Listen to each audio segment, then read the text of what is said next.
বিশ্বনবী বলেন আরাফার দিন একটা দোয়া আমি করি, আমার আগে সব নবীরা এই দোয়াটা করতেন। দোয়াটা হলো লা ইলাহা ইল্লাল্লাহ ওয়াহদাহু লা শারীকা লাহ লাহুল মুলকু ওয়া লাহুল হামদু ওয়া হুয়া আলা কুল্লি শাইইন কাদির। সুবহানাল্লাহ পড়েন। সুবহানাল্লাহ।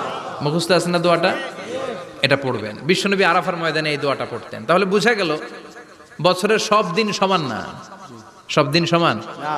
বছরের সবচাইতে শ্রেষ্ঠ দিন হচ্ছে আরাফার দিন। কোন দিন? এবার বলেন বছরের সবচেয়ে শ্রেষ্ঠতম রাত কোনটা? কদরের রাত। ইন্না আনজালনাহু ফি লাইলাতিল কদরি ওয়া মা আদরাকা মা লাইলাতুল কদর লাইলাতুল কদরি খায়রুম মিন আলফি শাহর। হাজার মাসের চেয়ে সেরা। ওই রাতে ইবাদত